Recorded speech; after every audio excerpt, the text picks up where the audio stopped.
Okay, I think we're ready to get started. Hi, Internet. Hello, welcome in, everyone. Happy Friday. This is a place to heal, so do quick introductions.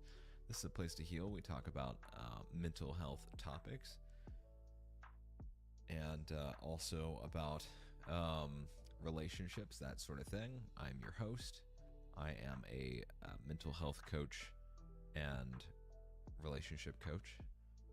And I'm going to be honest, y'all, I just woke up from a fat nap, so still getting up in the swing of things.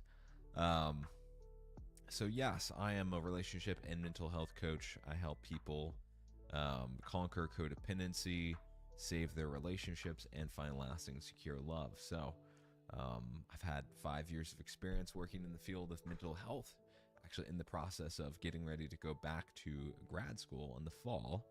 And yeah, so living my best life. So welcome in, everyone. Today we're going to talk about a topic that I think is very important, which is compassion and empathy.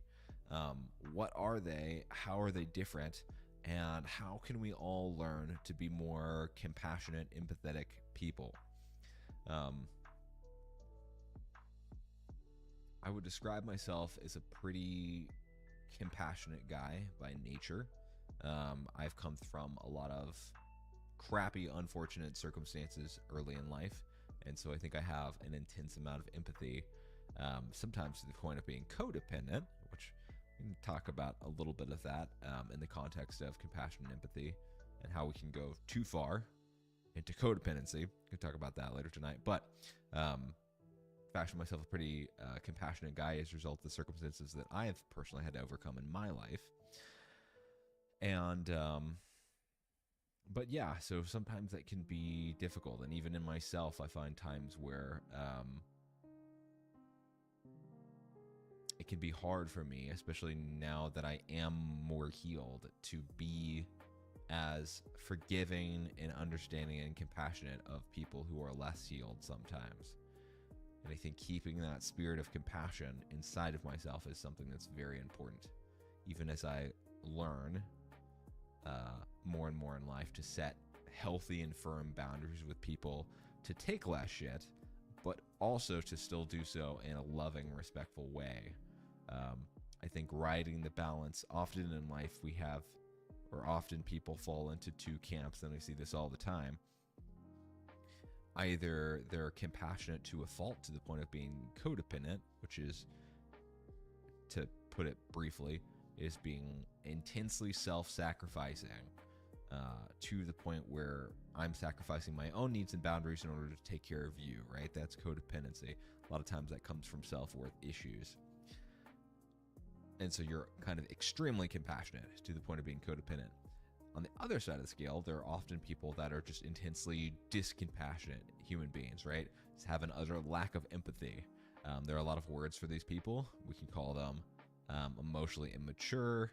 We can call them narcissists, sociopaths, all the bad words, right? And so how do we strike this perfect balance as a human being of being compassionate and empathetic for the fact that other people aren't the same as us, and you never know what someone's struggling with, while still respecting our own needs and boundaries, right? I find that balance is something that I'm always working on cultivating in myself. I constantly ask myself the question, am I being too compassionate with this person or not compassionate enough? And yeah, it's a conversation that I have in my mind very commonly, especially as of late. So that's a little bit of an intro. Hope you guys are having a good Friday. Feel free to hang out, hop in, and have fun as we get started here. So pop on over to browser view. We'll intro the topic just a little bit here. So talking about compassion and empathy. So first off, before we get started, I want to break apart compassion and empathy here. Compassion. And so compassion is, I really think of it as an emotional capacity to care about the well-being of others. So sympathetic concern for the suffering and misfortune of others. So compassion is kind of an emotion that we have for others, right? Show love and kindness towards everyone you meet. So I can genuinely be really compassionate for people as a general way of going about life, right? Versus something like empathy, which I would say empathy is more of an action. It's a thing that we do. And we'll talk about the 3 different types of empathy here in just a second. But empathy, often when we talk about empathy, we use it in the context of a verb, to empathize with someone, which is to attempt to understand and share the feelings of another person, right? So if I have a person in my life who's really struggling, or, you know, if I have a friend who's had a hard day, I might attempt to empathize with them, which is to put myself in their shoes in order to understand what they're thinking or feeling in that moment, right? Versus compassion is to generally care about their well-being, no matter what's going on, right? To empathize is to very specifically attempt to put myself in their shoes in whatever they're experiencing, right? Now, there are 3 different types of empathy, which I want to talk about here really briefly. There is, let me see if I can just open this up there is affective empathy, which is the ability to respond to other people's emotions appropriately. Somatic empathy, which is the ability to feel what another person's feeling, and then cognitive empathy, to understand what someone's response, or to understand why someone might be feeling the way that they're feeling. There's kind of 3 layers here. So cognitive empathy, you can think of, oh, okay, someone got fired from their job. I can understand why that would be upsetting to them, right? That's generally considered a negative event. And so it makes sense that the individual might be feeling negatively as a result of that negative event, right? It's a very logical thing, right? We've got somatic empathy, which is to,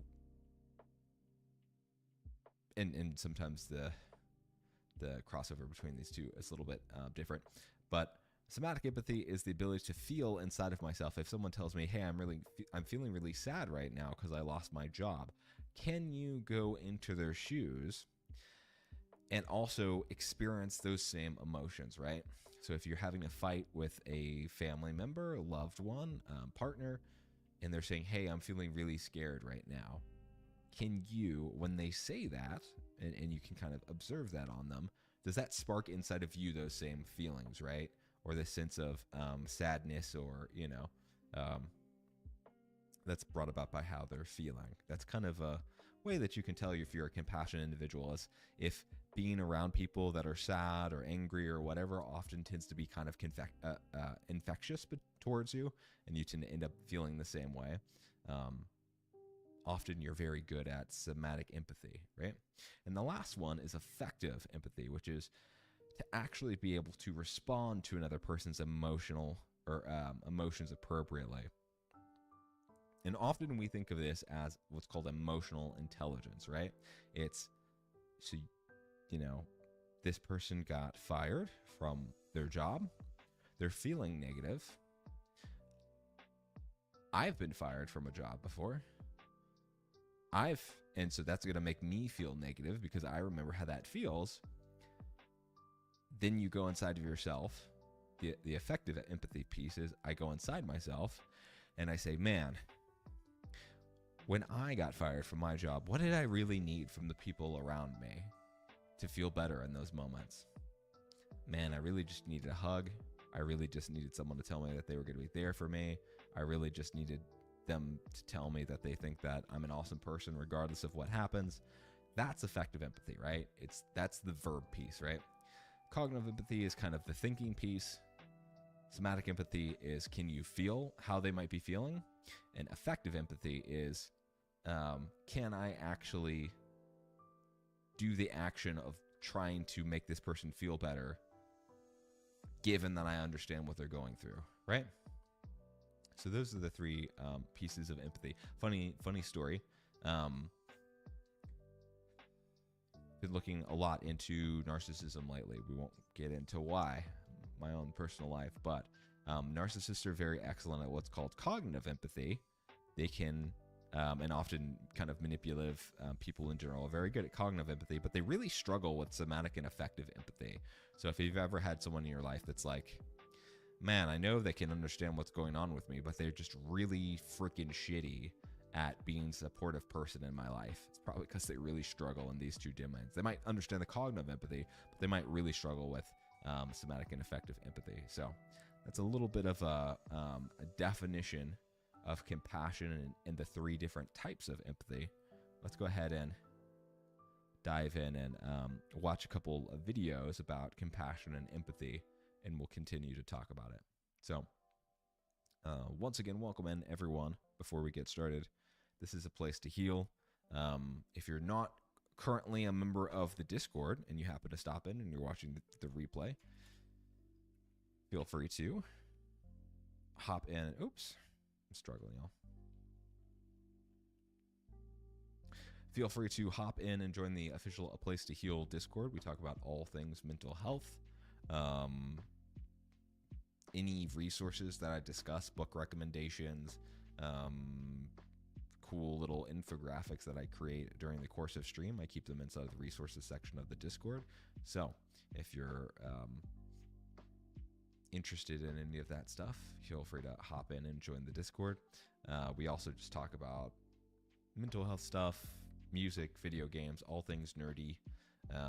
So yeah, it's a great place to come and hang out with people that are also interested in mental health and working on their stuff. So always welcome to come in and join us. In addition, on my Instagram, I also post a number of different, or I post mental health content quite regularly as a part of my coaching business. And hopefully soon my therapy practice. We'll work on it. We'll get there, folks. And yeah, I haven't been super active on my TikTok or Twitter. Honestly, my Twitter, I probably will not continue to use the platform. I use Threads a lot more often than I use Twitter these days. TikTok, I have been really wanting to get active on, so I do need to push past the discomfort and start putting more stuff on TikTok. I just haven't got around to it yet. So one day at a time. Anyway, enough about that. Let's talk compassion and empathy. So first off, what does empathy look like exactly? So someone says every man has a life worth living.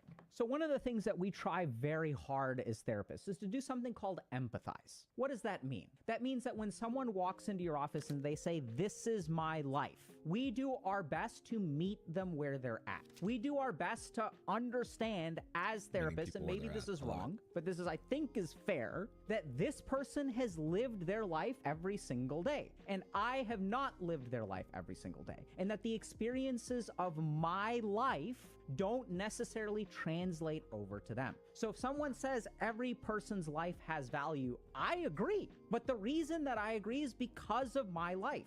I see that my life has value, but my point is that when someone walks into your office and they say, "This is my experience of the world," I think it is the height of arrogance to say, "You are wrong and I am right," because I haven't actually lived a day in their shoes. So someone says every man has a life worth living.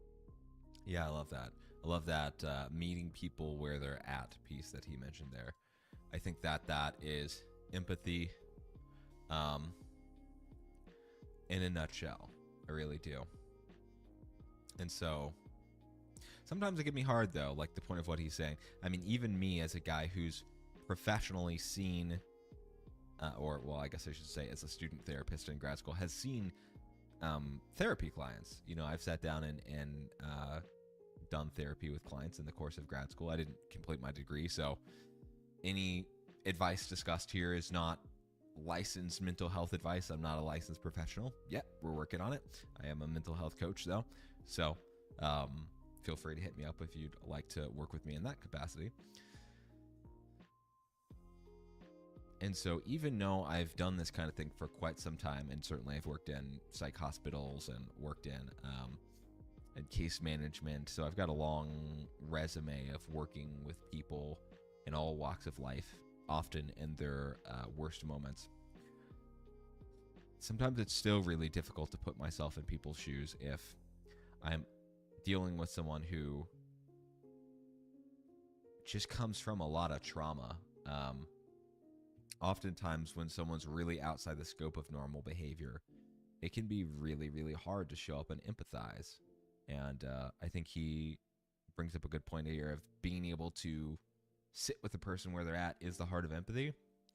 And also, if you haven't necessarily had the same experiences, sometimes that can be really hard, right? So if someone's telling you like, oh yeah, I've just discovered that I feel like I'm transgender and I'm working on coming out to my family about it, I'm really anxious, and you've never had that experience, sometimes it can be really hard to show up for that, right? That being said, there are probably common things about that anyone can empathize with. Like, okay, I've known what it felt like to be feeling worried that who I felt I was authentically wouldn't be loved and accepted by the people closest to me. That's something you can probably empathize with, right? So, yeah, I love this. I love this first video. So let's talk a little bit more about empathy. The importance of empathy. We all live in our own version of reality. A reality that is limited by our senses, our temperament, and our own experiences. It is the only reality we will ever truly know. But it is crucial to our personal development, our relationships, and to society itself that we make the effort to try and experience other people's realities as well. This is done through empathy. Simply stated, empathy is an active attempt to understand another person's perspective. That's a great place to pause the video at. And I think really the key to having healthy relationships with others, like romantically, friends and family, everything, is your ability to have empathy. Like, I love the way this video put it.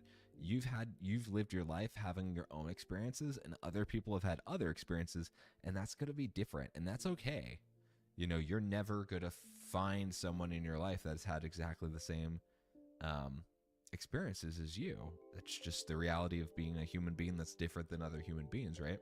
And so our ability to successfully navigate relationships with others really stems on our ability to say, these are my life experiences, and I know they're not the same as yours, but they're similar enough that I remember times where I've been scared, sad, angry, happy, anxious, felt alone, felt a part of something greater than myself. And so when you talk about your experiences, even though they're not the same as mine, I can put myself in those shoes. I really think the better you can do that as a human being, the better your relationships with everyone in your life will go. People who really tend to struggle, and I've been this guy at different points in my life, people who can really struggle to put themselves in other people's shoes will often really struggle to form and maintain relationships with others. And I've had people like this in my life. That's like, this person's relationships are just a wreckage pile. Whether it's close friends, whether it's close friends, family members, their past relationships, this person just really struggled to have empathy and compassion with others. And so in talking to people, you know, I'm thinking of a person in particular, but it doesn't matter. This person really struggled their entire lives with relationships not working out, like romantic relationships not working out, and friends telling them like, hey, I don't want to be with you anymore. I don't like you. I don't want to be friends with you anymore. And there's just this constant wreckage pile, to the point where this person developed like a lot of cynicism. And Lord knows I've been there too in my earlier, more unhealed years. Cynicism towards everyone, right? Just became very misanthropic and didn't trust others. And it's like, well, yeah, it's probably going to be hard for you to trust that other people aren't going to leave if all of your relationships just end poorly because of your complete inability to empathize with others. You know, and so yeah, empathy is such an important thing. Perspective, their emotions, and in essence. And I think it's funny too, because I think it's possible for someone to have compassion, but to be really bad with empathy. And so I've met people in my life that's like, oh, I'm a very empathetic person. And I'm like, no, you're not. You're terrible at empathy. You suck. Anytime I've ever come to you and been like, man, I'm dealing with this right now, just it was like talking to a brick wall. And I've had several people like this in my life, so I'm not calling anyone out in particular. And so maybe inside of that person's mind, they have this genuine desire for the well-being of all humankind. They have compassion, right? But they might just be really, really bad at empathy, empathizing with people, making other people feel seen, heard, understood, and loved. And because of that, even if that person might be compassionate and want the best for people, if they really struggle in their actions to show that, often people are going to really think like, oh, this person's not a good person, this person's not compassionate, this person's not empathetic, this person can't be there for me, I don't like this person, I don't want to be around this person. And yeah, I know in my younger years I've struggled with just that, of really having a hard time interacting with people. And even though I've had times where I've been deeply compassionate, I'd say by nature I'm probably deeply compassionate, and I've always been, but I've really struggled to be successful with people, especially earlier in life, because of just having a really hard time with some of this emotional intelligence stuff. So yeah, also I have like the worst like tickle in my throat, and it's killing me, guys. All right, let's watch the video. Since their reality. We are social animals, and our ability to communicate and understand each other's emotional states is key to maintaining our relationships. So it is little wonder that the ability to empathize is hardwired directly into our brains. One area that assists in this process is the right supramarginal gyrus, which helps us to distinguish our own emotional state from that of another person, and plays a key role in our ability to observe and assess what other people are experiencing. Studies from Neuron Science Journal suggest that we have systems of mirror neurons in our brains that cause us to mimic the actions of others. That is why when we see someone yawn, we will often yawn in reply. And when we observe someone experiencing joy or pain, we experience the same sensation to a certain extent. But these reactions are primarily driven by subconscious reflexes. In order to be truly empathic, you have to actively think beyond yourself and your own concerns. You can develop this empathic skill by practicing some simple habits. Be observant of others. We tend to spend the majority of our day dwelling on ourselves, caught up in our own daily routines and digital distractions. But taking... I know that has only gotten even worse with all the social media stuff, and I do feel like we just generally in life live in a very narcissistic time in the history of humankind right now. Like, everyone's about me, me, fucking me. Like, that's just literally everyone. And I think social media over the past, how long has social media been around? 10, 15 years now? I think that's really fueled a lot of it. And so I think there's an explosion, especially in young people, of this just constant focus on me. You know, it's like main character syndrome. Like, I am the main character in life and everyone else is just an NPC compared to me. Man, I've known so many people in my life that that's just really the way that they show up, of like, I'm important, your needs are secondary, you're happy, you should be grateful to even be in my life. And man, that kind of thing is just so destructive to relationships.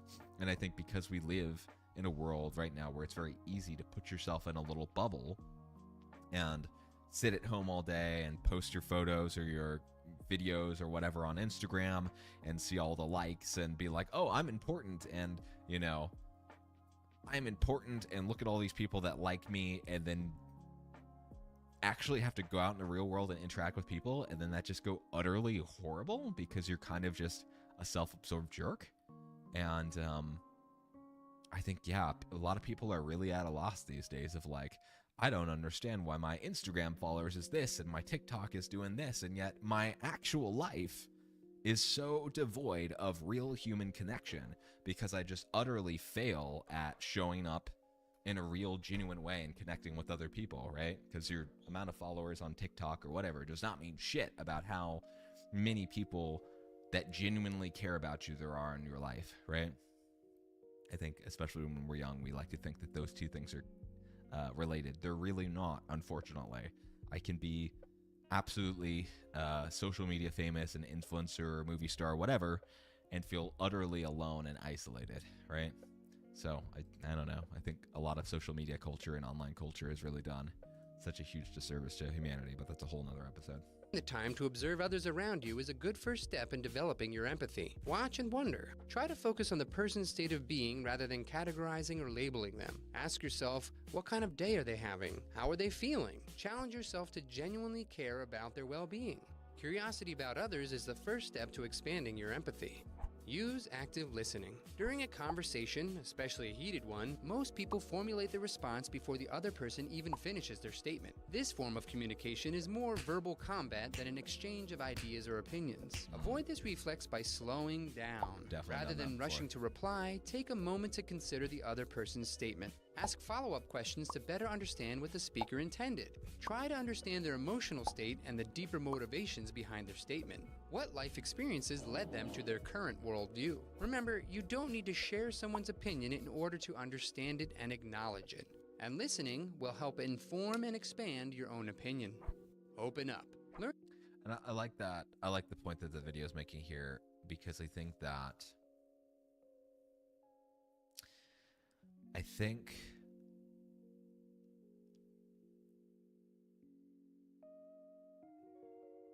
all too often when we talk to people, we have this like self-serving bias.